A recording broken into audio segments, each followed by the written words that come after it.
Let's look at some of AngularJS's directives for submitting a form. We're not going to cover validation and server-side processing right now. We'll do that later in the course. But for now, we at least want to know how to hook into the submit button.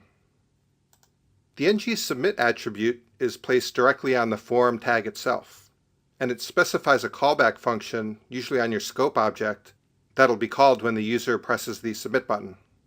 Now this is going to prevent the default behavior of posting back to your website.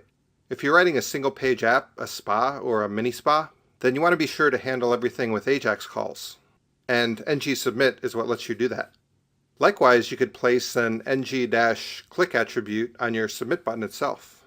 And you'll also specify a function that goes against your $scope object on your controller. Now if you don't use ng-submit, you'll need to use ng-click on your submit button. And you should only be specifying one of these attributes. If you use both, your form might get submitted twice. But ng-click also lets you specify a function to go against your $scope on your controller. And you just want to make sure that you attach your callback function directly to your $scope object. Now let's look at an example of using this. So I'm in our project and we're in the app folder. Let's go to eftemplate.html. This is our view which has our form. And I'll add the ng-submit attribute. So now when the user submits this form, it'll look at the $scope in the controller and look for a function called submit form. Notice we have the parentheses to make sure it gets called as a function. And we need to add this to our controller now.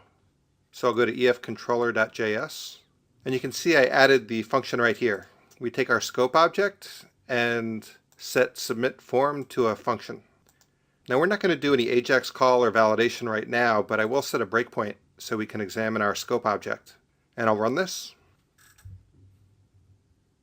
And let's just change a few things. I'll make the name Milton Wadhams III, and I'll give the stock options perk and take off the others, and I'll give them a payroll type of W2. I'll hit submit, and if we look at our watch panel here at the bottom, I'll open up the scope and go to employee, and we can see that full name did get set to Milton Wadhams III. The payroll type is W2 now, and the perks are false for the car and 6 weeks, and perk stock is set to true. And the employee object on the scope is all set up and ready to be sent to the server. So I'll cancel out of this now. And let's take this ng-submit off and we'll add an ng-click to the submit button. Here's the input for the submit button. And we'll call the same function on our scope object. Make sure to specify the parentheses here too. We'll set the name to Milton Wadhams IV and submit. Let's just make sure that went through. And we do have that name now, Milton Wadhams IV. So those are the two attributes which submit the form. And whichever one you use is up to your style, but make sure you only use one of those techniques. Now just to check that, let's go back to our eftemplate.html and we'll keep in the ng-click, and we'll also put back the ng-submit. And it should get called twice now, one for the at the form level and one also for the submit button, which is what we don't want.